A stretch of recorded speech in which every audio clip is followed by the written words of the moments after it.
Assalamualaikum warahmatullahi wabarakatuh.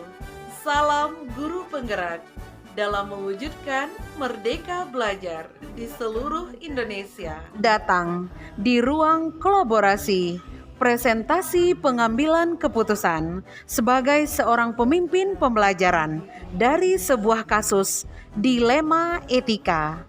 Dengan saya sendiri, Witri Setiawati. Hasil diskusi bersama rekan saya, Ibu Sus Miarnis. Dalam hal ini, kami didampingi oleh fasilitator hebat, Bapak Harmizul MPD.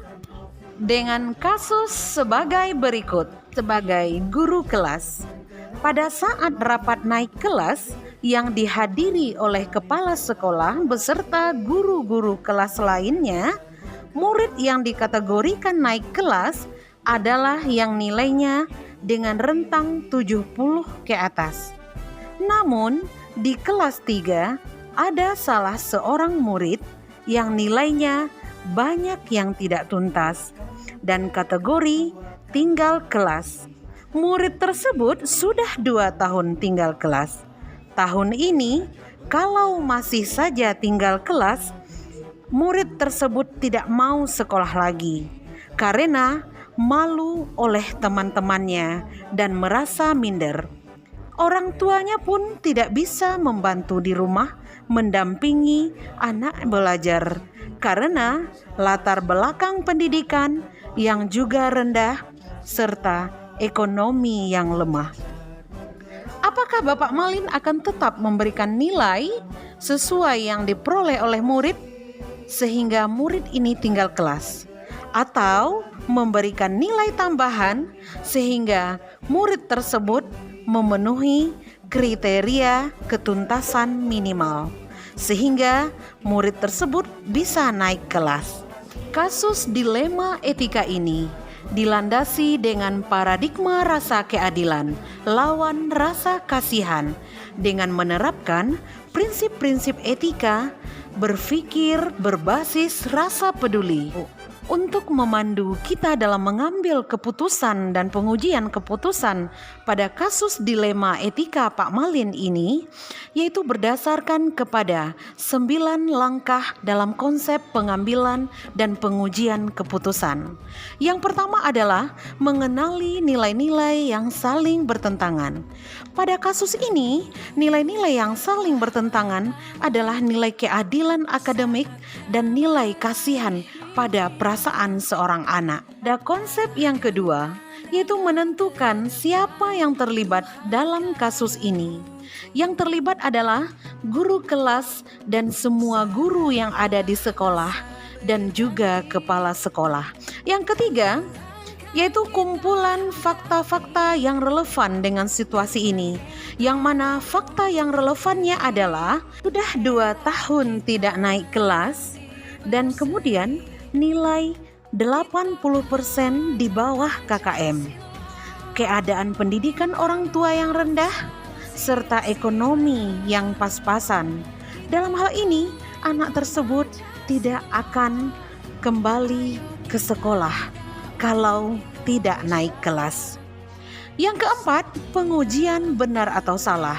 Yang mana poin satunya adalah uji legal. Nah, dalam kasus Pak Malin ini, dalam dilema etika, ini adalah berpotensi melanggar aturan.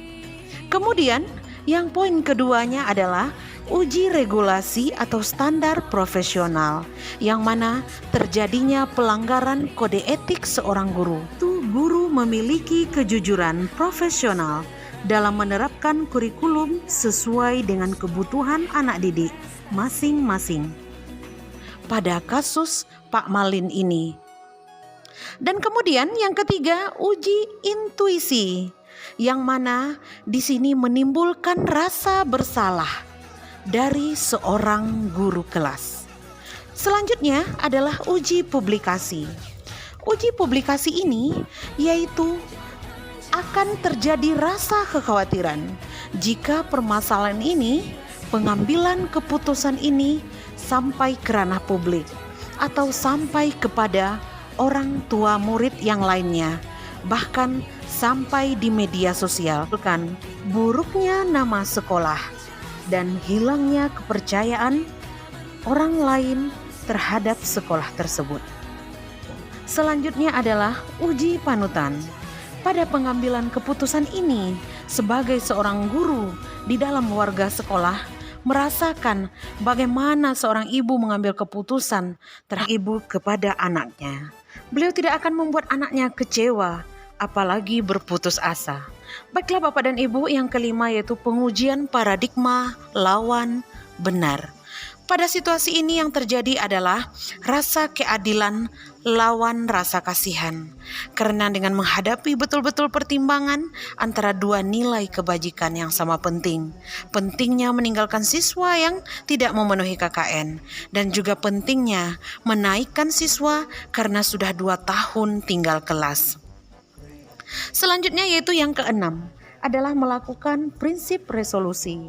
Dari prinsip ini yang termasuk ke dalam kasus Pak Malin adalah berpikir berbasis rasa peduli. Prinsip resolusinya adalah mengutamakan perasaan dan rasa empati terhadap kelangsungan pendidikan murid yang kurang mampu tersebut. Selanjutnya Bapak dan Ibu yaitu yang ketujuh, investigasi opsi dilema. Bapak dan Ibu, dalam pengambilan keputusan, selain dari 2 pilihan yang ada, terkadang kita bisa bertanya kepada diri kita sendiri untuk mencari opsi di luar pilihan tersebut, yang akan muncul sebuah penyelesaian yang kreatif. Nah, dalam hal ini yaitu dengan cara memberitahukan kepada orang tua murid tersebut tentang situasi anaknya. Kemudian anaknya bisa naik kelas dengan syarat-syarat tertentu. Harus mengerjakan evaluasi tambahan di rumah dengan bantuan orang tua atau kakaknya untuk menambah nilai yang di bawah KKM menjadi nilai tuntas. Yang kedelapan adalah buat keputusan. Disinilah Bapak dan Ibu, maka barulah kita mengambil keputusan dari dilema tadi, yaitu menaikkan murid tersebut ke jenjang berikutnya. Bapak dan Ibu, yang terakhir adalah lihat lagi keputusan dan refleksikan. Keputusan yang telah kita ambil saat ini sudah tepat rasanya dan dapat kita refleksikan apakah keputusan ini dapat kita manfaatkan lagi ke depannya dalam masalah-masalah yang akan timbul di masa yang akan datang. Tetapi hal yang paling penting dalam pengambilan keputusan adalah sikap yang bertanggung jawab dan berdasarkan keputusan pada nilai-nilai kebajikan universal. Bapak dan Ibu, sekian saja pemaparan dari kelompok 3. Mohon maaf atas segala kekurangan. Terima kasih atas segala perhatian. Wassalamualaikum warahmatullahi wabarakatuh.